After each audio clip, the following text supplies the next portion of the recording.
Staten Island because it's been a challenging time for parts of the tri-state area, still digging out from that historic blizzard. The storm dropped more than 2 feet of snow in some communities. Viewers called in and we answered. We are there for you. Eyewitness News reporter Phil Taitt is there in New Brighton. And Phil, you actually spoke to a woman who says her neighborhood is downright dangerous.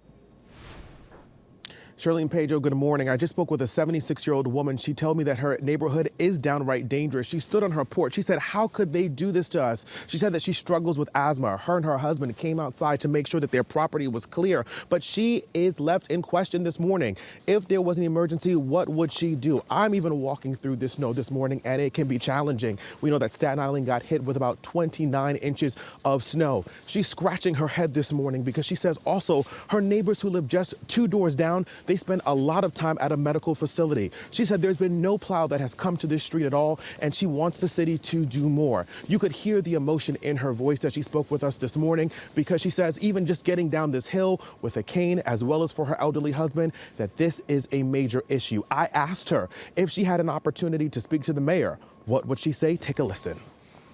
I don't know what happened, only he does. And he seems to be doing his best.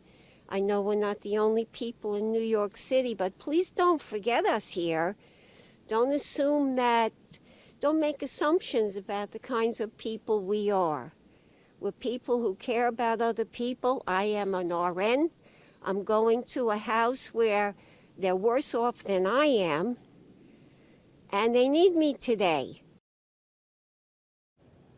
You could just hear the passion in her voice, but also the fright that she just wants to make sure that herself, as well as her other neighbors who live on this block, that they are safe. You can take a look at these cars right here. They are absolutely covered with snow. Folks will have to get out here and then have to brush up their cars if they have to get to work this morning, if they have kids to get to school, and if there was an emergency and they had to use their vehicle, well, I'll just leave that up to the imagination. Now, the Department of Sanitation says that they're sending about 100 extra pieces of equipment to make sure that streets just like this one here on Kirby Court, that they could be attended to. But this morning, I can tell you that one neighbor that you just heard from, she painted the picture for us. What exactly would she do if she was left in a situation where she needed medical attention? Now, we'll be back within the next half hour with more information and what she has to tell us. We're in New Brighton this morning. I'm Phil Taitt, Channel 7 Eyewitness News. Such a good point, Phil. You really do feel for that community, and her saying, don't forget about us.